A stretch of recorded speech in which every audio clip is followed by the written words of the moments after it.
성부와 성자와 성령의 이름으로 아멘. 예수님과 어머니 하나 되신 성심을 통해 아버지 뜻 안에서 기도드립니다. 사랑하는 하느님 아버지, 저희가 듣겠습니다. 말씀하여 주시옵소서. 또한 아버지께서 말씀하시는 그 차원의 나라를 올바르게 깨닫고 이해할 수 있는 은총으로 이 강의를 듣는 아버지께 속한 자녀들을 포함하여 저희들을 축복하여 주시옵소서. 사랑하는 아버지, 그저 모든 것이 아버지만을 위해 소요되고 쓰여지고 모든 에너지가 아버지의 뜻 이루는 데 전환되기만을 갈망합니다. 이 의지를 너그러이 받아주셔서 이 의지로부터 모든 행위의 열매가 아버지 보시기에 만족스럽고 기쁨을 드리는 그런 열매들을 저희가 맺을 수 있도록 축복하여 주시옵소서. 이 모든 기도 우리 주 예수 그리스도의 이름으로 기도드리나이다. 아멘. 성부와 성자와 성령의 이름으로 아멘. 안녕하십니까? 하나님의 뜻 선교의 피아수녀입니다. 오늘도 여러분들과 함께 성경 말씀에서 하나님 아버지의 뜻이 우리에게 주시는 그 다양한 진리의 세계를 함께 학습해 보도록 하겠습니다. 2021년 5월 25일 연중 제8주간 화요일입니다. 제1독서 집해서 35장 1절에서 15절까지 말씀입니다. 율법을 지키는 것이 제물을 많이 바치는 것이고 계명에 충실한 것이 구원의 제사를 바치는 것이다. 은혜를 갚는 것이 고운 곡식 제물을 바치는 것이고 자선을 베푸는 것이 찬미의 제사를 바치는 것이다. 악을 멀리하는 것이 주님을 기쁘게 해드리는 것이고 불의를 멀리하는 것이 속죄하는 것이다. 주님 앞에 빈손으로 나타나지 마라. 사실 이 모든 것은 계명에 따른 것이다. 의로운 이의 제물은 제단을 기름지게 하고 그 향기가 지극히 높으신 분께 올라간다. 의로운 사람의 제사는 받아들여지고 그 기억은 잊히지 않으리라. 기꺼운 마음으로 주님께 영광을 드리고 네 손의 첫 열매를 바치는 데 인색하지 마라. 제물을 바칠 땐 언제나 즐거운 얼굴을 하고 11조를 기쁘게 봉헌하여라. 지극히 높으신 분께서 너에게 주신 대로 바치고 기꺼운 마음으로 능력껏 바쳐라. 주님께서 갚아주시는 분이시기에 7배로 너에게 갚아주시리라. 그분에게 뇌물을 바치지 마라. 받아주지 않으신다. 불의한 제사에 기대를 갖지 마라. 주님께서는 심판자이시고 차별 대우를 하지 않으신다. 주님의 말씀입니다. 하느님 감사합니다.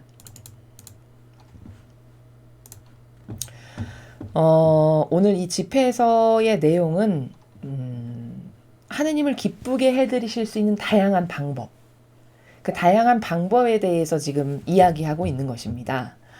먼저 첫 번째 줄에 35장 1절을 보시면 율법을 지키는 것이 제물을 많이 바치는 것이고, 자, 첫 줄부터 혼동이 생기게끔 단어가 하나 나왔네요. 율법. 여태까지 우리가 진리에서 배웠을 때 율법은 계명을 벗어난 마귀가 변질시킨 법이라고 배웠는데 율법을 지키는 게 제물을 많이 바치는 거래요. 그럼 도대체 이건 무슨 말일까? 여태까지 율법은 나쁘다고 배웠는데 이런 의무심이 드시죠? 여기서 율법을 지키는 것이 제물을 많이 바치는 거다라고 말씀하시는 것은 그 율법이 옳다, 맞다, 내 뜻이다. 그러니까 열심히 지켜라. 그 말씀이 아닙니다. 그 나라에서 말씀하시는 것이 아니고 율법이라도 네가 그게 악법이지만 비록 악법이라도 거기에 충직했어. 하나님께 순종하는 마음으로. 그래서 똑바로 그걸 만약에 지켰다. 순종해서. 그러면 그 순종을 보시고 그래 너 훌륭하다 이렇게 하신다는 거예요. 쉽게 말하면. 율법이 옳아 맞아. 그러니까 그걸 지키면 넌 훌륭하다. 그 나라랑 착각을 하시면 안 됩니다. 그 말씀이 아니에요. 물론 율법이 악법이죠. 10개의 계명을 변질시킨 게 인간의 교묘한 누룩을 섞어서 변질시킨 게 율법이니까. 그러니까 율법은 악법이 맞는데 그럼에도 불구하고 그 악법을 하느님께 순종하는 마음으로 이 교회에서 똑바로 지켰다면 그럼 그게 그래도 하느님께 제물을 많이 바치는 것으로 아버지는 인정하신다. 이런 나라예요. 근데 그럼 이거는 이교도의 교회에서 적용을 해보면 이런 거죠. 완전히 변질된 악이 지배하고 다스리는 교회가 됐지만 그럼에도 불구하고 그 교회에 살아가는 수도자나 하느님의 일꾼들이 그 교회에서 순종을 철저하게 했다. 만약에 성문인과 같은 양질의 순종을. 그러면 그 순종의 정신을 보시고 그래 네가 잘 몰라서 비록 여기에 이 율법에 순종을 했지만 너의 순종의 정신은 옳다 이렇게 보신다라는 그 나라에서 말씀하시는 겁니다. 자, 그 다음 계명에 충실한 것이 구원의 제사를 바치는 거다. 자, 계명은 우리가 다 알고 있는 십계명이죠. 그렇게 십계명에 충실한 게 구원의 제사를 바치는 거래요. 그러니까 계명의 정신은 하느님과 이웃을 사랑하는 것이잖아요. 그렇게 하느님과 이웃을 사랑하는 것에 네가 충직해. 그러면 너는 네가 구원되기에 합당한 그 구원의 제사를 하느님께 바쳐 올려드리는 것이다. 이 말씀입니다. 그 다음 은혜를 갚는 것이 고운 곡식 제물을 바치는 것이고, 자, 은혜를 갚는 게 뭘까요? 이거는 하느님께 은혜를 갚는 거예요. 그러면 하느님께 은혜를 갚는다는 건 뭐죠? 그렇죠. 아버지의 사랑을 잘 깨달아가지고 그 나에게 받을 자격이 전혀 없는 나에게 주신 아버지의 그 사랑에 감사하고 그 아버지의 권리를 인정해드리는 거, 이게 은혜를 갚는 거죠. 나에게 아버지가 주신 그 사랑의 은혜를. 자, 그렇게 아버지 사랑에 감사드리고 아버지의 권리를 인정하는 그런 정신과 마인드가 있다. 그러면 그게 하느님께 고운 곡식 제물을 바쳐드리는 거라는 겁니다. 그 다음 자선을 베푸는 것이 찬미의 제사를 바치는 거다. 자, 하느님과 하나 된 백성이에요. 근데 그 백성이 도저히 혼자의 힘으로 살아갈 수 없는 처지에 처해 있어요. 예를 들면 과거 그 성경에서 보면은 예수님께서 과부와 고아를 돌보신다라는 그 성경 말씀이 있죠. 과부와 고아를 돌보는. 그건 뭘까요? 과부와 고아는 남의 도움이 없으면 도저히 살아갈 수 없는 존재잖아요. 바로 그런 사람들에게 네가 자선을 베풀었어. 그럼 그게 하느님께 찬미 드리는 것을 네가 한 거다. 하느님을 기쁘게 해드리는 것을 네가 한 거다. 이 말씀이시죠. 악을 멀리하는 것이 주님을 기쁘게 해드리는 것이고 불의를 멀리하는 것이 속죄하는 거다. 자, 악을 멀리하고 그리고 불의를 멀리하는 것. 자, 불의를 멀리하는 건 뭘까요? 그렇죠. 마귀 세력하고 타협하지 않는 거예요. 불의를 저지르는 악의 세력과 하나 되거나 협력하거나 동조하거나 타협하지 않는 거. 이게 불의를 멀리하는 거죠. 그렇게 불의를 멀리하고 악을 가까이 안 하면 하느님을 기쁘게 드리는 것이요 곧 너의 죄를 속죄하는 것이 된다라고 말씀하시는 겁니다. 주님 앞에 빈손으로 나타나지 마라. 어머, 하느님은 돈을 엄청 밝히시나 봐. 빈손으로 나타나지 말래. 그 말씀이 아닙니다. 자, 주님 앞에 빈손으로 나타나지 마라는 무슨 뜻이냐? 네가 아버지의 뜻을 무엇인가는 행해가지고 열매를 맺어라. 열매를 맺으면 빈손 아니죠. 그렇죠? 내가 향할 수 있는 아버지의 뜻은 많죠. 예를 들면 내 수준에서 뭐 고행을 하거나 뭐 극기를 하거나 기도를 하거나 밥 한 끼를 굶는 것도 아버지 뜻을 행하는 거고, 그렇죠? 또 어떤 불쌍한 사람을 위해서 내 돈을 희생해서 조금이나마 그를 도왔다던가 이런 거 다 뭘까요? 아버지의 뜻을 행한 거죠. 이런 다양한 것들이 빈손으로 나타나지 않는, 즉 열매를 맺었다면 이게 뭔가 아버지께 드릴 것이 있는 손이 된 거죠. 사실 이 모든 것은 계명에 따른 것이다. 그렇죠. 이 앞에 나온 지금 이렇게 하면 무슨 은총을 받고 무슨 은총을 받고 이런 걸 쭉 말씀하신 거잖아요. 이 모든 것이 다 계명에 근거한 거다. 즉 사랑 실천을 해서 열매 맺는 것. 고로 요약 정리하면 사랑 실천해서 열매 맺는 것이 하느님을 기쁘게 해드리는 거다. 이렇게 말씀하시는 것입니다. 의로운 이의 제물은 제단을 기름지게 하고 그 향기가 지극히 높으신 분께 올라간다. 자, 의로운 이의 제물. 누구죠? 예수님과 같은 의로운 산 희생 제물. 이거 극치죠, 극치. 이런 의로운 희생 제물을 바치는 이 자신을 희생으로 그런 사람은 하느님의 제단을 아주 기름지게 하고 향기가 하느님 계신 곳까지 올라가게 하는 일이래요. 그럼 여러분 의로운 산 희생 제물이 얼마나 하느님을 기쁘게 해드리는 일인지를 아시겠죠? 이 앞에 모든 것을 능가하는 겁니다. 의로운 산 희생 제물이. 자, 그리고 9절도 또 말씀하시죠. 의로운 사람의 제사는 받아들여지고 그 기억은 잊히지 않으리라. 그러니까 의인이 자신을 희생으로, 예를 들면 예수님과 어머니께서 산 희생제물로 내어놓으셨던 것처럼 그런 의인의 정신으로 자신을 산 희생제물로 내놓는 이런 제사는 하느님께서 기꺼이 받으시고요. 그 기억은 잊혀지지가 않는데요. 절대 잊지 않으신대요. 그러니까 8절과 9절을 통해서 우리가 알 수 있는 건 뭘까? 아, 산 희생제물로서 자신을 희생으로 하느님께 내어드리는 것, 이게 가장 고결한 열매다.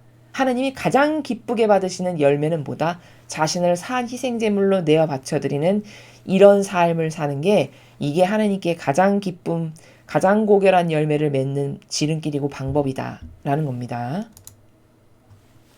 기꺼운 마음으로 주님께 영광을 드리고 네 손에 첫 열매를 바치는데 인색하지 마라.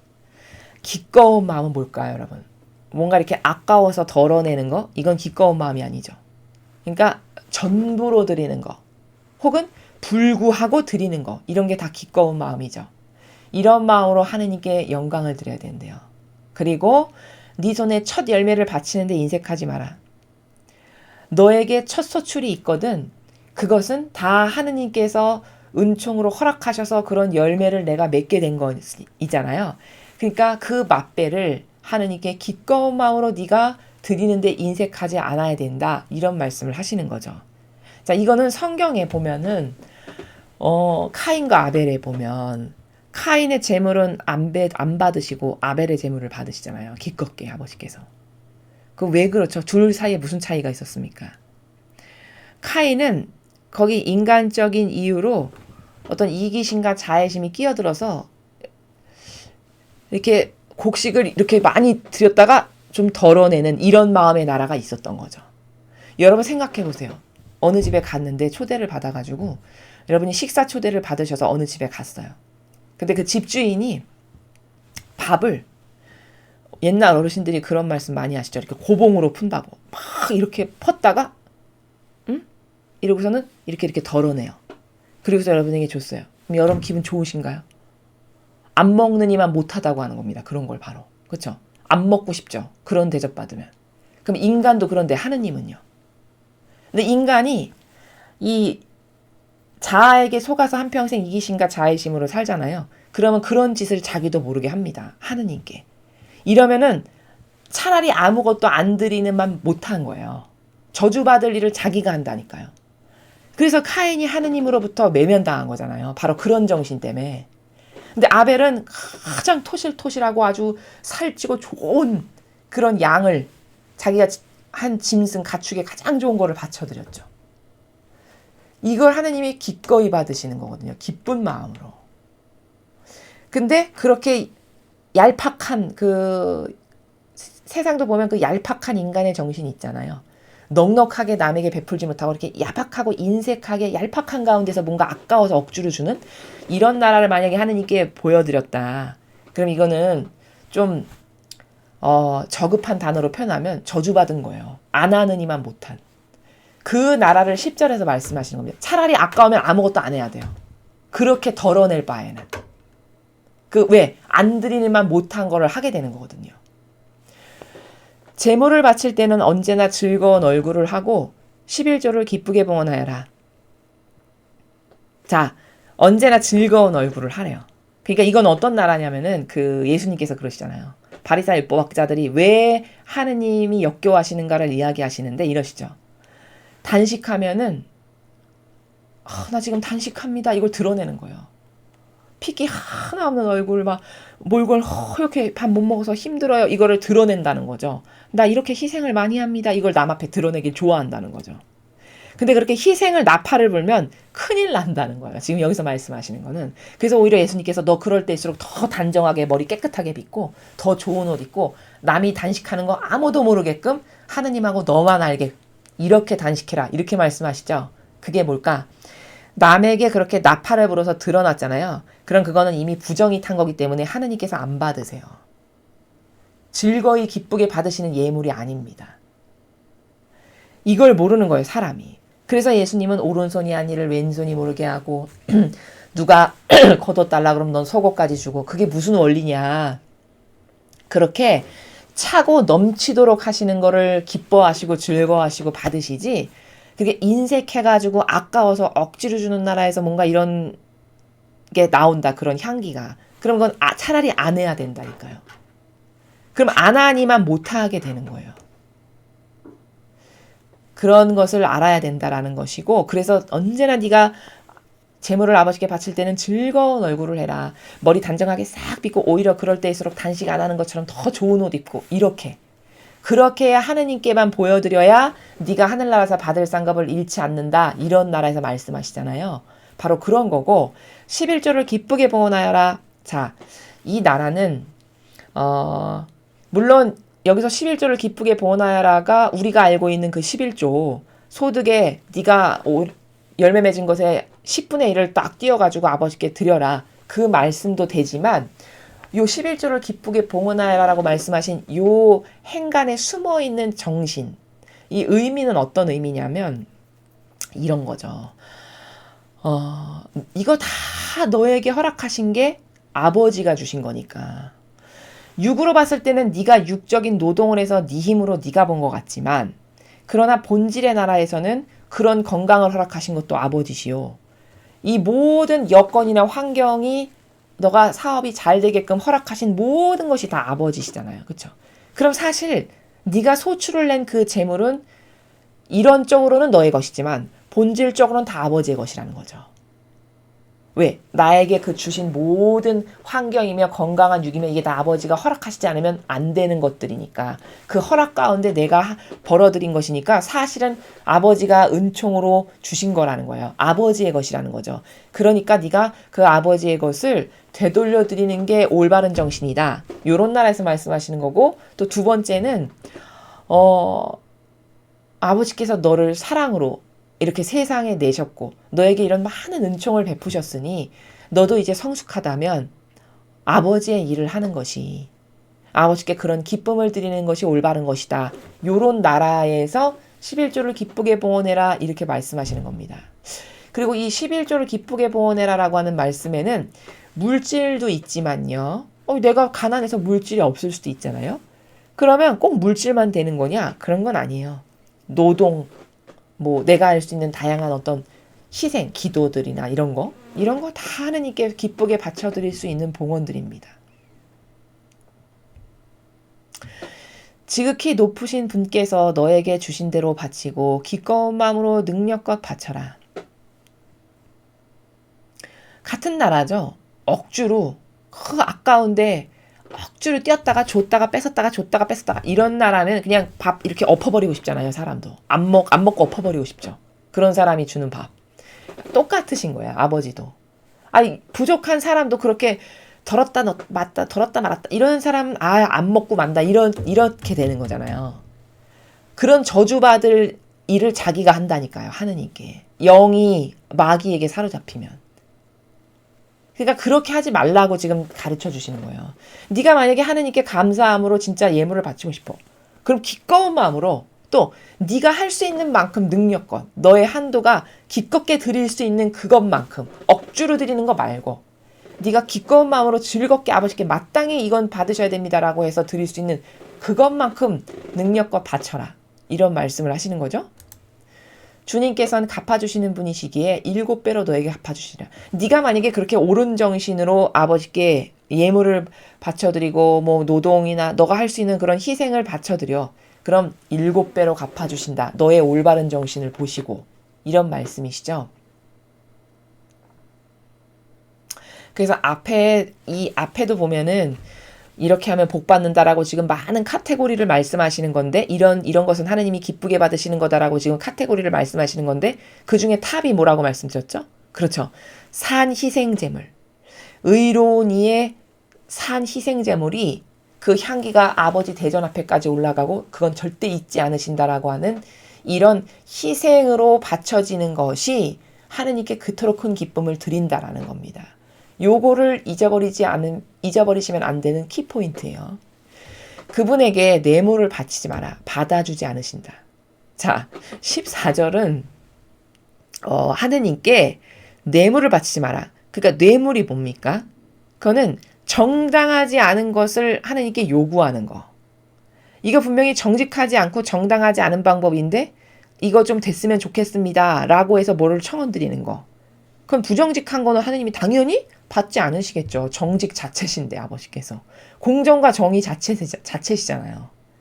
그러니까 네가 아무리 뇌물을 바쳐봤자 세상은 뇌물 갖다 주면 다 통용되지만 아버지께는 뇌물 같은 거 절대 통용되지 않는다. 바치지 마라. 아예 받아주지 않으신다. 왜? 불의한 거니까. 불의한 제사에 기대를 갖지 마라.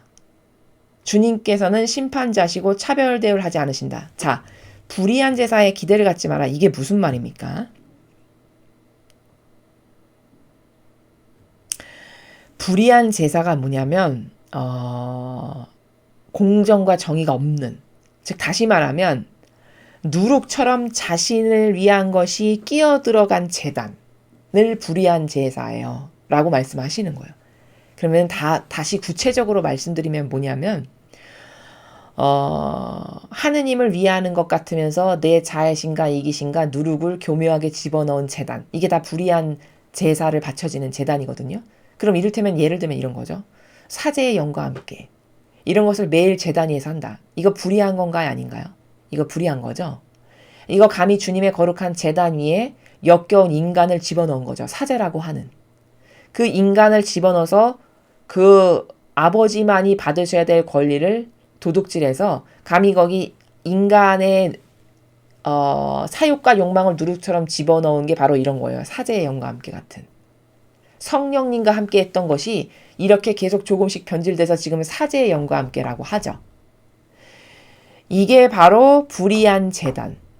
하느님을 팔아서 엄청 착한 것 같고 공정하고 아버지를 엄청 사랑하고 공경하는 것처럼 코스프레 하지만 실제는 불의한 거죠. 왜? 아버지의 권리를 존중 안 하는 거니까 불의한 거죠. 이런 제단. 또 영혼 소멸한다. 영혼은 죽으면은 소멸하고 말해버리는 거다라고 가르치는 이러한 이교도의 가르침에 순종하는 이런 제단. 이거 교황이 이야기한 거죠. 영혼은 죽으면 어떻게 됩니까? 누가 물어봤더니 영혼은 죽으면 소멸되는 겁니다. 이거 뭐죠? 이런 거야. 마귀가 뭐라고 말하는 거랑 똑같은 거냐면 그럴듯한 표현으로 했을 뿐 사실 그 속의 실체를 이렇게 벗겨보면 그 말은 무슨 뜻이냐면 야, 영혼은 죽으면은 그냥 소멸되고 말아버리는 거야. 지옥 같은 건 없어. 그러니까 너 막 살아도 돼. 이 말입니다.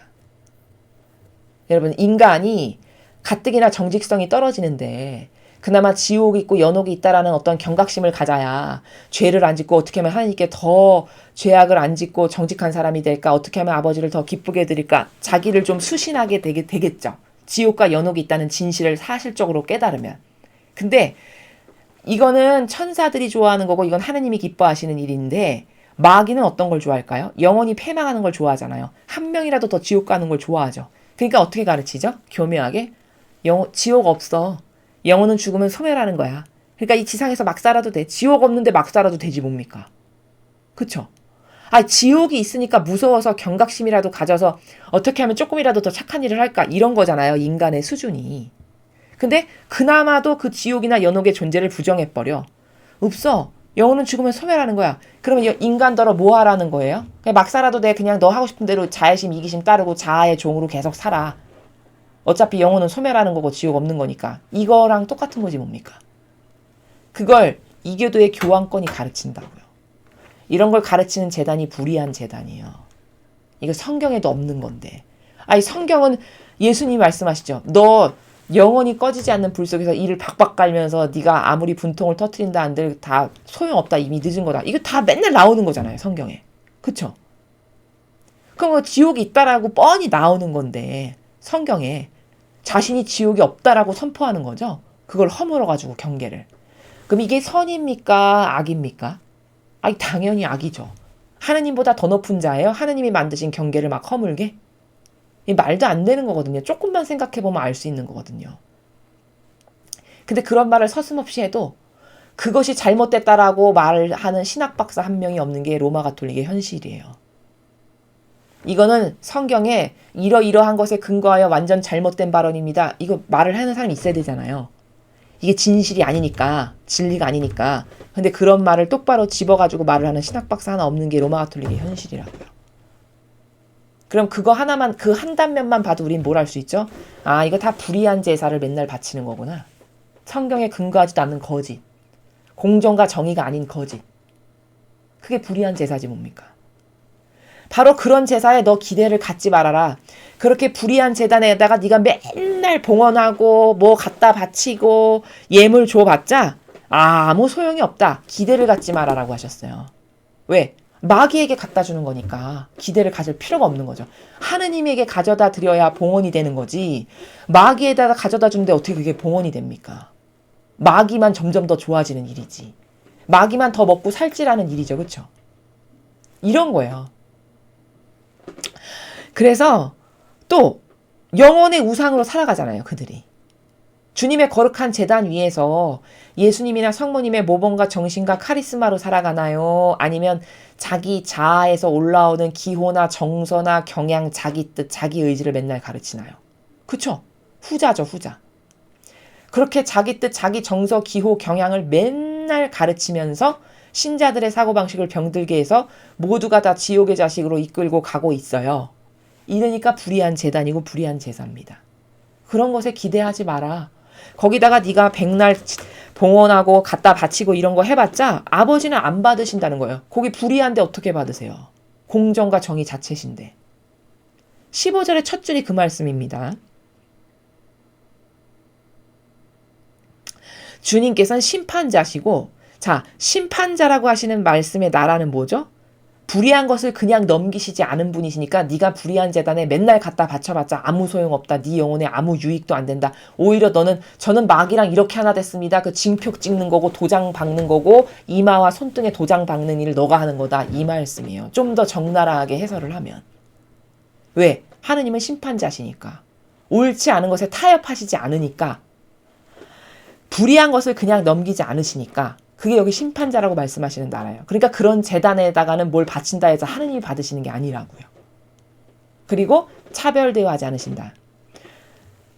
이교도는 차별 대우 하나요, 안 하나요? 합니다.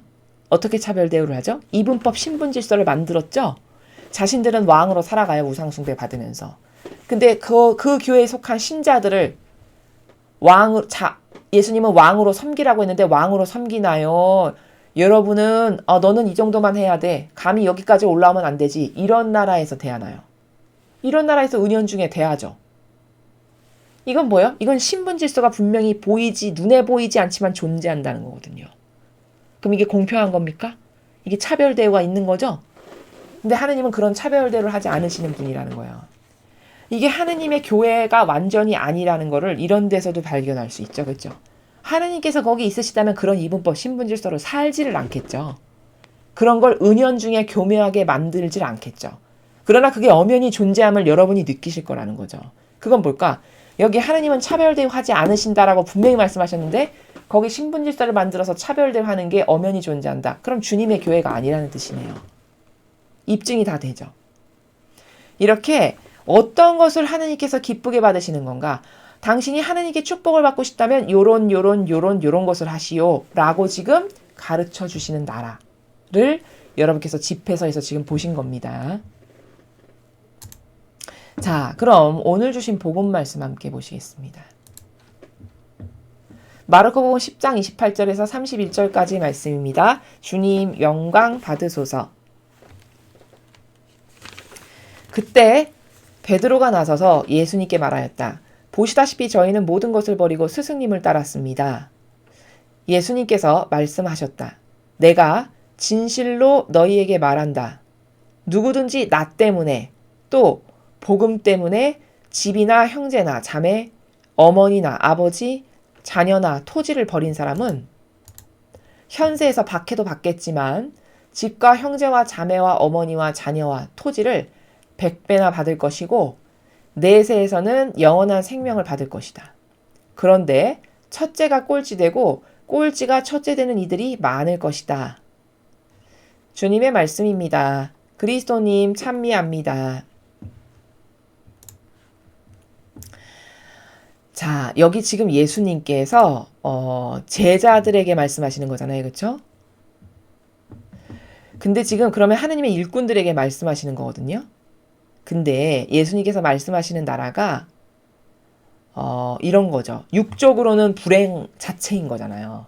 지금 예수님께서 너가 나랑 하나 돼서 아버지의 뜻을 행하다 보면은 그럼 너가 이런 밖에 가족, 친척, 친지 너한테 다 등 돌리고 너 손가락하고 욕할 거고 모욕하고 박해하고 핍박할 거고 이런 일이 벌어질 건데 그런데 만약에 네가 그거를 인내를 해. 그러면 너는 100배나 받을 거고 내세에서는 영원한 생명을 얻을 거다. 이런 말씀을 지금 하시는 거죠.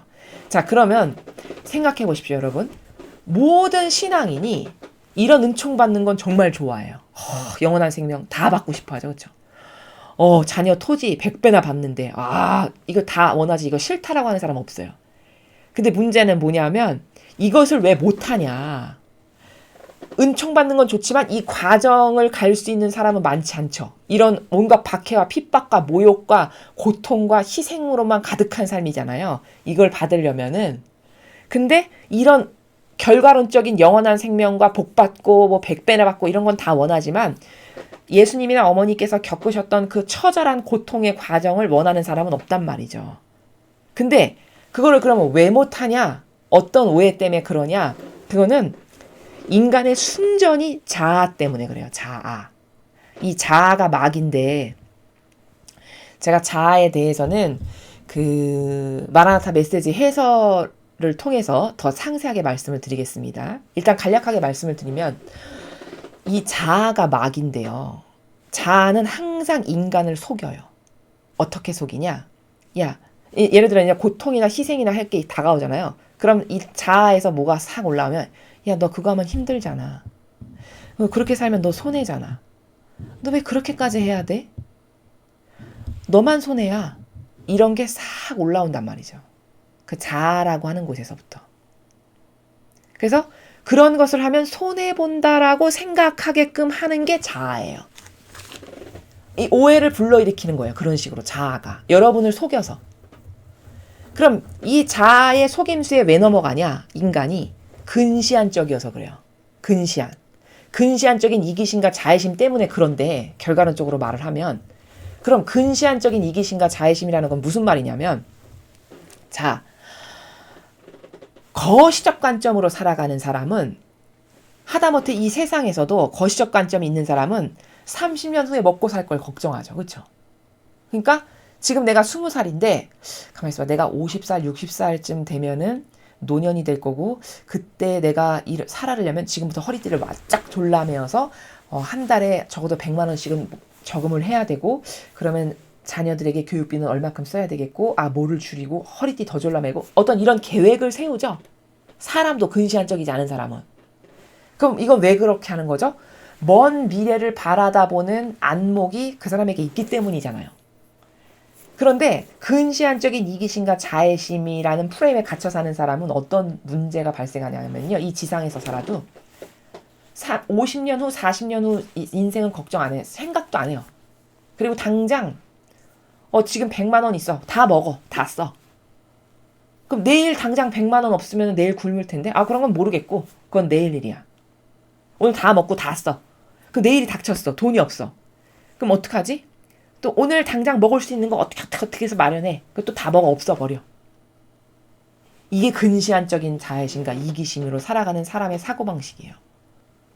그럼 이렇게 설명을 하면 그래 절대 그렇게 살면 안 되겠다. 이게 좀 먼 포커스에 맞춰가지고 30년 40년 후를 생각해서 그때 안 되니까 지금 허리띠 졸라매고 뭔가 이런 프로세스를 구체화시키는 사람은 미래를 볼 수 있는 안목 가운데 살아서 그런 거잖아요. 하다못해 육에 갇혀 있는 이 수준도. 그쵸? 근데 요즘 세상은 그렇게 육에 갇혀 있는 수준이 40년 후에 뭐 먹고 살지 이런 걱정도 안 할 만큼 한심한 시대예요. 근데 그게 왜 그렇게 되는 거냐면은 이 나라가 돈을 주죠. 여러분 못 사는 나라일수록 나라가 돈을 줘요. 망할 나라일수록 나라가 그런 어떤 복지라는 이름 하에 모든 것을 다 풀어서 다 풉니다. 그럼 이게 뭐죠? 이게 나라도 왜 그런 정책을 할까요? 근시안적이어서 그래요. 왜? 당장 오늘 국민 기쁘게 해서 내가 표 많이 얻어서 국회의원 당선되면 됐지. 내일 모레 그건 내가 알 바 아니고 일단 국회의원 되는 게 중요해. 이런 사람들이 지도자가 되고 리더 되면 어떻게 되죠? 그러면 나라 망하는 거예요. 그쵸? 왜? 당장 내가 사욕과 욕망으로 국회의원 되기만 하면 됐어. 나라 못 사는 거 나랑 무슨 상관이야. 이런 마인드의 사람이 대통령 됐다. 리더 됐다. 국회의원 됐다. 장관 됐다. 그럼 그 나라는 망하는 겁니다. 근데 지금 우리나라가 그렇죠. 여러분 남미가 왜 망했는지 아세요? 다 못 사는지? 원래 남미는 자원이 풍부한 나라들이 많기 때문에 그렇게 똑바로 된 정치 지도자만 있으면 그렇게 못 살 수 없어요. 근데 다 남미가 못 살죠. 미국, 캐나다를 제외한 그 아래 동네 나라는 다 못 살잖아요. 그게 왜 그런 줄 아세요? 그게 전체주의 사상의 리더들이 다 대통령이 돼서 그래요. 쉽게 말하면 공산주의적 사고방식. 다 퍼주고 나눠줘서 내가 대통령 당선되고 당장 오늘 먹고 내일은 상관없고. 그리고 그런 리더가 대통령이 되게끔 주도한 세력이 누구냐? 이게 예수회입니다. 다 그 남미 쪽에 예수회가 들어갔어요. 그래서 차베스 아주 유명하죠? 이런 차베스 같은 사람이 예수회 소속이에요. 여러분 그거 아십니까? 그런 사람이 대통령이 되니까 나라가 저렇게 못 사는 거예요. 그건 다 뭐죠? 근시안적인 사고방식의 기인이에요. 이 나라도 자꾸 나라에 있는 걸 퍼주고 나눠줘서 자기 인심 얻어서 대통령 되고 국회의원 되고 이런 사람들이 계속 리더 되죠. 그럼 이 나라는 반드시 망합니다. 망할 수밖에 없는 게 자연의 이치예요. 이 일은 이와 같이. 그래서 정신을 차려야 되는 거예요. 이 젊은 세대가 그런 것에서 깨어나지 못하고 정신을 못 차리면 이 나라는 망할 수밖에 없어요. 이게 너무 불안하고 이게 너무 안타까운 거고 이게 너무 슬픈 거예요. 근시안적인 게 이렇게 나쁜 겁니다. 사람이 근시안적이잖아요. 그러면 그거는 사실 반불구자예요. 불구자적 사고방식으로 살아가는데 자기만 자기가 불구자라는 걸 모를 뿐인 거죠. 지금 시대가 그래요. 문화가 그렇고 환경이 그렇고 이 시대를 그렇게 근시안적인 사고방식으로 당장 먹고 쓰고 없어. 내일은 내일이고 모르겠고 이런 사고방식으로 누가 만들었냐. 이 딥스테이트라고 하는 제가 가끔 카발이라고도 이야기하죠. 이 전 인류를 다스리고자 하는 전체주의로 다스리려고자 하는 이 야욕을 가진 상위 소수의 엘리트 집단의 그룹이 인류에 존재하는데 그들이 모든 나라를 이렇게 전체주의가 들어가서 망하게끔 하는 게 그들의 목표예요. 왜 그럴까요? 그렇게 해서 망해서 허덕이는 국민이 돼야 자기들의 말에 순종과 복종을 잘하겠죠. 그럼 자기들이 전체주의로 다스리기가 수월하죠. 이래서 잘 사는 자유민주주의 국가를 못 보는 거예요. 그래서 거기 어떻게 해서라도 공산주의, 빨갱이의 사고방식을 가진 사람이 지도자가 되고 리더가 되게 해서 전 인류적으로 못 살게.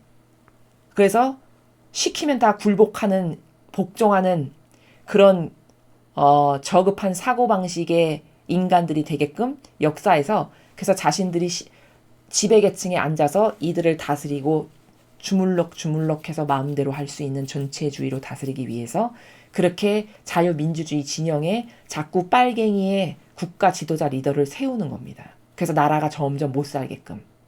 여러분 못 사는 나라가 점점 되면 이 사고방식의 근성이 점점 저급해져요. 중국을 보세요. 일평생 빨갱이의 그 공산주의를 하다 보니까 국민들의 사고방식의 인식 수준 자체가 낮아요. 낮다는 걸 제가 어떻게 이렇게 자신있게 말하냐.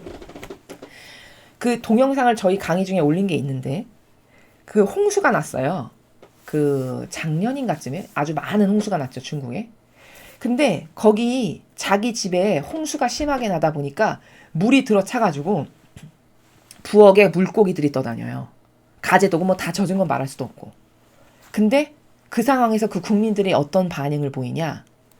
웃어요. 웃으면서 그 자기 집에 들어온 물고기 잡고 놀아요. 그리고 이렇게 아파트인데 물 다 잠겼는데 거기다가 낚싯대 던져가지고 고기 잡아요. 허허실실 웃어가면서. 이게 뭐냐? 이게 그럼 자본주의에 사는 사람들은 홍콩을 보세요. 거기 압박이 들어오고 제재가 들어오니까 그 사람들이 막 저항하죠. 아주 강력하게 반발하고 자신들의 어떤 주권이나 독립을 지키기 위해서 막 강렬하게 항의하고 저항하잖아요. 이 두 개가 극명하게 대비되는 사고방식인데 사람이요. 그렇게 어떤 것에 젖어들어서 익숙해지고 길들여진다는 게 그렇게 무서운 거예요. 그 중국 사람들은 이미 그 빨갱이의 공산주의적 사고방식으로 수십 년을 다스리면서 아예 복종하는, 그게 뭔지도 모르고 그냥 위에 복종하고 길들여진 근성이 아예 내재화된 거죠. 그쵸? 자신들의 인권이 짓밟히건 말건 그냥 거기에 순응하는 존재로 돼버린 거예요. 그러니까 웃으면서 낚시를 하죠. 자기 집이 지금 다 젖어서 물난리가 났는데. 그 지금 웃으면서 낚시를 할 판국입니까? 그렇게 물난리가 났는데. 막 가재 두고 건지고 막 어떻게 해서라도 하나든지 더 하려고 이렇게 해야 되는 게 정상적인 사고방식이잖아요. 전혀 그런 사람이 없어요. 다 웃으면서 낚시해요. 근데 홍콩은 그렇지 않죠. 자신들의 주권과 그 인간으로서의 기본권을 지키기 위해서 막 죽음이 몰려와도 두려워하지 않고 격렬하게 저항하죠. 이게 지적 사고방식인 거고 이게 진짜 훌륭한 국민의 근성인 거거든요. 근데 이러면 카발들이, 딥스테이트들이 이런 백성이 이렇다. 그럼 이거 지배하기 쉬울까요? 다스리기 어렵죠. 그러니까 그렇게 격렬하게 항의하는 이 세력들이 없어지게 해야 자기들의 말을 잘 듣고 복종하는 종과 노예로 만들어야 되잖아요. 그러니까 자꾸 빨갱이적 사고방식을 주입하고 그런 나라가 되게끔 리더와 지도자도 그런 사람으로 심고, 그래서 자꾸 못 사는 나라가 되게 해서, 못 사는 나라가 되다 보면은 이 사고방식의 차원 자체가 점점 저급해지면서 그 중국 사람들이 물난리 났는데 웃는 그 나라로 가게끔 의도하는 거예요. 그래서 이 나라도 그 나라로 가게끔 의도해서 지금 이런 정권, 이런 국회의원들이 득세를 하는 겁니다. 이게 거시적 관점으로 전 세계가 돌아가는 것을 보았을 때 이런 거예요. 미국도 왜 저렇게 못 잡아먹어서 저렇게 파괴시키지 못해서 안달이냐. 그게 인류의 가장 훌륭한 시스템이라고 하는 국가의 최후의 보루거든요. 거기마저 완전히 빨갱이가 장악해서 이제 그런 국가 지도자가 장악하고 국민이 거기에 굴복하는 국민이 된다. 그럼 이제 전 인류는 끝난 거예요. 다 종과 노예로 이제 살아가기에 합법화된 체계화된 시스템이 다 국가마다 들어간 겁니다. 거기마저 그렇게 되면 그게 최후의 보루예요. 그래서 미국을 위해서 계속 기도하는 거예요. 이렇게 근시안적이라는 것은 엄청 무서운 건데, 그런 근시안적인 자아에 속아서 이기심이나 자애심 때문에 맨날 속고 살아가는 게, 그게 진리를 모르는 인간의 한계예요. 오늘 여기 예수님께서 지금 제가 근시안적인 사고방식으로 살면 얼마나 비참한가를 이 자연법에서 살아가는 인간의 예시를 들어서 말씀을 드린 거예요. 그럼 보세요. 이 자연법에서 살아가는 사람도 근시안적이면 당장 10년 후에 먹을 것에 대해서 걱정 안 하고 살죠.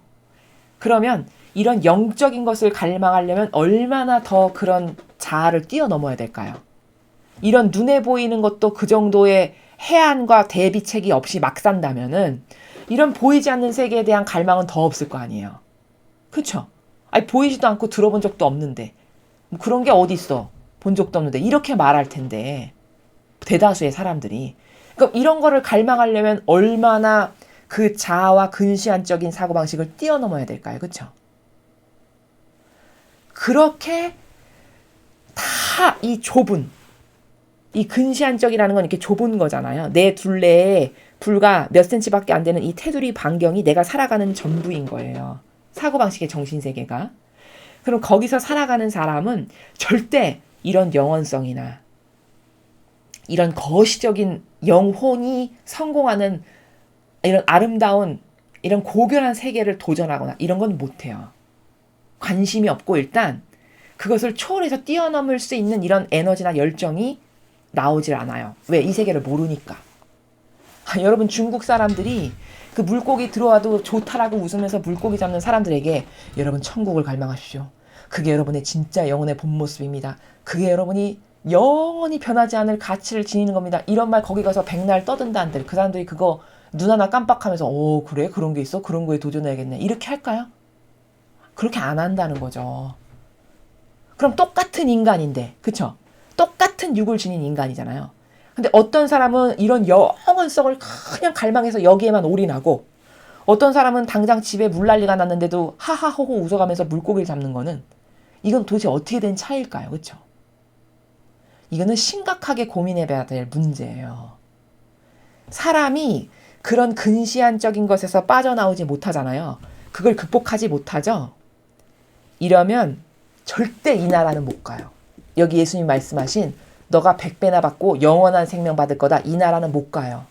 못 갑니다. 그 중국 사람들한테 가서 365일 전도한다라고 해서 여러분 주 예수를 믿으십시오. 그러면은 영원한 생명을 얻고 여러분 여기서 누리는 건 아무것도 아니고 그게 진짜입니다. 이런 말 거기 가서 백날 해봤자 소기의 경읽기라고요. 그 근시안적인 프레임에서 나오지 않는 한은 그렇겠죠. 그렇죠? 이렇게 근시안적인 게 무서운 거예요. 그래서 지금 영원한 생명을 받고 토지나 자녀 토지 100배나 받는다는데 그러려면 그게 거저 주어지는 게 아니거든요. 그러려면 예수님이나 어머니가 가셨던 그 고통의 길을 나도 가야 돼요. 그래야만 이런 걸 받기에 합당해요. 그 정직이. 이 나라가 정직의 나라이다 보니. 왜? 희생으로 내어놓은 자만 그러한 반향에 걸맞는 은총을 받기에 합당하죠. 그렇죠? 그렇기 때문에 예수님과 어머니와 같은 그런 처절한 사람에 따라 물론 차이가 있겠고 반향에 따라 다르겠지만 어쨌든 산 희생제물로서의 고통을 내가 영예로 여기면서 받아들여서 그 길을 가지 않고는 절대 이런 영원한 생명의 나라? 이런 은총? 이거는 못 받아요. 그러면 이걸 받으려면 그런 나의 근시안적인 자아에서 나오는 너 그렇게 하면 손해야. 그럼 너만 손해잖아. 너가 왜 그런 희생해야 돼? 이런 그 밴댕이보다 더 작은 이런 자아라고 하는 여기서 발로되는 근시안적인 이기심과 자애심을 맨날 뛰어넘는 반복적인 훈련을 하지 않는다. 그렇지 않은 사람은 절대 이 나라에 갈 수 없어요. 그러니까 제가 누누이 말씀드리죠. 여러분이 영원성의 나라에 못 가게 하는 건 여러분이 원수로 여기는 남이 아니라 여러분 자신이라고요. 그 여러분 자신이라고 말씀드리는 것은 여러분의 자아가 맨날 조금만 고통이 다가오면 야 너만 손해야. 너가 이런 거 왜 해야 되지? 남은 이런 거 안 하는데? 왜 너만 손해나는 걸 왜 해? 라고 여러분을 속이는 그 자아의 노예로서 계속 살면 여러분은 절대 여기를 못 간다는 겁니다. 그럼 어떤 사고방식으로 전환이 돼야 되냐? 이 자아에게 속지 않고 오히려 나에게 고통이나 희생이 다가오면 아버지께 기쁨을 드릴 수 있는 절호의 찬스가 왔구나 해서 그것을 영예로 여기면서 하는 이 거시적 차원의 정신세계의 관점으로 내가 이사가지 않고는 절대 천상의 나라에 높은 곳에 가서 아버지와 예수님과 어머니를 뵈면서 살아가는 이런 희망은 갖지 말아야 돼요. 고로 다시 말하면 나의 축복을 가로막는 것은 나의 자아다. 그러므로 그 근시안적인 이기심과 자애심의 발로가 되는 근원적인 자아를 내가 맨날 뛰어넘고 짓밟는 그 나를 돌보라고 유혹하는 그 자아를 뛰어넘는 훈련을 매일 여러분의 일상생활에서 반복하지 않고는 절대 이런 예수님이 사시는 그리고 어머님이 살아가시는 그런 나라는 갈 수 없다. 이게 답이라는 겁니다. 자, 그래서 마지막 줄에 그런데 첫째가 꼴찌되고 꼴찌가 첫째되는 일이 많을 거다. 이거는 왜 말씀하셨는지 아세요? 이거는 자 이렇게 현세도 받게도 받겠지만 네가 나를 위해서 나 때문에 진리 때문에 희생하고 자원했고 고통을 사랑하고 이렇게 되면 너는 100배, 1000배, 10,000배 아니 영원한 생명을 받을 거다. 이렇게 말씀하시는 거잖아요. 그런데 첫째가 꼴찌되고 꼴찌가 첫째되는 일이 많을 거다. 그건 이건 뭘까? 자 그런데 네가 보기에 저 사람은 죽고 나면 하늘나라의 높은 곳에 가서 아버지와 예수님과 어머니를 아주 가까이 뵈면서 그렇게 잘 사실 수 있는 훌륭하신 분이야. 이렇게 생각하는 사실은 그가 꼴찌될 가능성이 높고 사람의 눈으로 인간적인 관점으로 봤을 때 별것 없고 하찮고 별 볼 일 없어서 깔보기 딱 좋은 이런 사람이 하늘나라의 높은 곳에 가서 아버지를 가까이 배웠고 예수님과 어머니를 가까이 배웠게 되는 그런 역전되는 상황이 굉장히 많을 거다. 이런 말씀이시거든요. 그럼 왜 역전이 될까? 사람 눈으로 봤을 때 저 사람은 하느님하고 동창생할 만큼 높은 자리에 가서 잘 살 거야 라고 생각하는 것은 여러분이 보셨을 땐 어떤 기준이죠? 그거 다 인간적 기준이죠. 그러니까 예를 들어 교황, 주교, 추기경, 사제 이런 사람들이 저분들은 하늘나라의 높은 곳에 가서 하느님하고 가까운 곳에서 맨날 배우면서 기쁘고 행복하게 살겠지? 이렇게 생각할 거라는 거죠. 대다수의 사람들이. 근데 사실 그들이 가장 꼴찌의 자리에 갈 거라는 거예요. 지옥과 연옥에 가장 많다라고 하죠. 그거 왜 그럴까요, 여러분? 그건 왜 그렇죠? 근시안적인 소경으로 자아를 따르면서 살았다는 반증이죠. 하느님을 위한 희생은 안 했다는 뜻이에요. 근데 겉에 보이기에는 하느님을 위한 희생 많이 한 것처럼 코스프레하고 영혼 속이는 것에 달인이다 보니 사람 눈으로 봤을 때는 저 사람은 엄청 높은 곳에 가서 하느님하고 어깨동무를 하면서 나란히 얼마나 행복하게 살까 이렇게 생각하게끔 착각하게 만드는 속이는 마귀라는 거예요. 근데 그들이 꼴찌 된다는 거예요. 왜? 이렇게 말씀하시죠. 직함과 권한이 높을수록 책임을 더 많이 묻는다 하셨어요. 그렇죠? 많은 것을 받은 자에게 나는 많은 것을 내놓으라고 요구한다 하셨죠. 그렇죠? 그럼 뭘까요? 그렇게 높은 직함과 권한을 가졌다는 것은 영적으로는 정말 두렵고 무서운 일이에요. 그게 예수님과 같은 희생의 결정적 열매가 없다. 그럼 이거는 다 연옥이나 지옥 가야 될 거리를 아버지께 드리는 겁니다. 왜? 받은 게 너무 많은데 받은 거에 비해서 실효성이 너무 떨어져요. 맺은 게 없어. 그러니까 당연히 연옥이나 지옥에 가서 그것만큼 닦아야 되겠죠. 그렇죠? 근데 꼴찌였는데 첫째 된다. 이거는 예를 들면은 창녀 마리아 막달레나 이 마리아 막달레나를 생각해 보세요. 그러면은 사람 눈으로 봤을 때 교황이 서 있고 마리아 막달레나가 서 있으면 여러분은 누가 하느님 나라의 높은 곳에 갈 거라고 생각하시겠어요? 대다수의 경우는 교황이 하느님의 아주 그냥 높은 곳에 가서 영광을 받으며 온갖 영예를 누리며 이렇게 살 거라고 생각하잖아요. 창녀가 하늘나라 갈 거라고 누가 생각하겠어요? 그렇죠?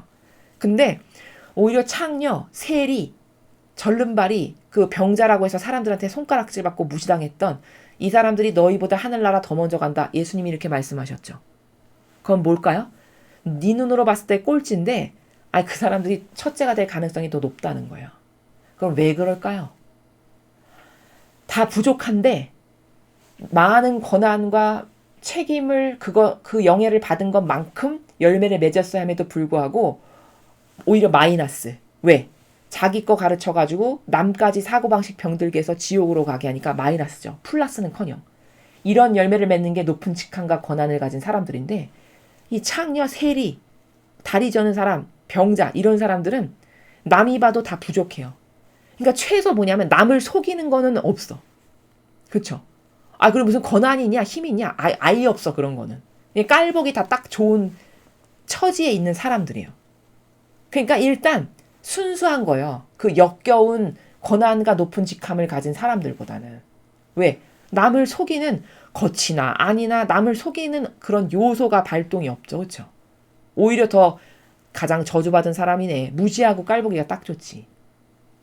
그러니까 그렇게 남을 속이는 게 없는 데다가 게다가 순수해. 순수하니까 예수님께 다가오죠. 그렇죠? 순수하니까 저 고쳐주세요 하고 다가오는 거예요. 교만이 있으면 다가올까요? 절대 그렇지 않겠죠? 순수하고 겉과 속이 같으니까 자기 잘못을 다 겉으로 드러내는, 고쳐주세요 애원하고 갈망하는 그 마리아 막달레나도 얼마나 훌륭해요. 겉으로 육으로 봤을 때는 창녀의 그것을 해서 참 더럽고 역겨운 여자야 이렇게 평가받을지 모르겠으나 그 본질적인 영혼의 관점에서 봤을 때는 한마디 하셨는데 그때부터 절대성으로 따라다니잖아요. 그렇죠? 유일성으로 따라다니잖아요. 완전히 속해서. 이게 양질인 거거든요. 그럼 이 사람들이 그런 순수성과 그런 단순성과 그래서 그렇게 반향을 한 그 사람들이 차라리 하늘나라에 가기에 하느님께서는 더 향기롭게 여기신다는 거예요. 왜? 최소 남을 속이는 역겨운 겉과 속이 다른 위선자적인 이런 속성이 없으니까. 그래서 그런 꼴찌가 오히려 첫째 될 거고 네가 봤을 때 훌륭하신 분이야 저분은 첫째일 거야 라고 하는 사람은 거의 다 꼴찌가 될 거다 이 말씀을 하시는 겁니다. 이해가 되시죠? 자, 그래서 오늘 이 독서와 복음을 통해서 우리는 복음에서는 이 자아, 근시안적인 자애심과 이기심의 종으로서 사는 게 얼마나 내 영혼에 치명적인 건가에 대해서 여러분께서 잘 계속 객관화를 시키면서 성찰을 스스로 계속 해보셨으면 좋겠습니다.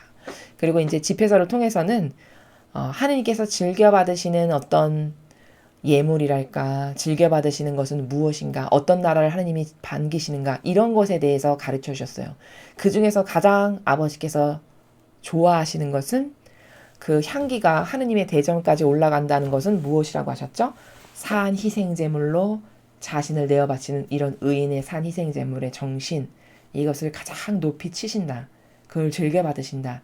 이것을 마음에 새기셔서 내가 어떻게 하면 더 이런 자아를 뛰어넘고 더 하느님을 기쁘시게 해드리는 것을 나의 정신과 사고방식으로 만들 수 있을까? 이런 것에 대한 반성, 또 이런 것에 대한 성찰, 그래서 내 것으로 만드는 그런 여러분들이 되셨으면 좋겠습니다. 이상으로 2021년 5월 25일 연중 제8주간 화요일 복음에서를 마치겠습니다. 감사합니다.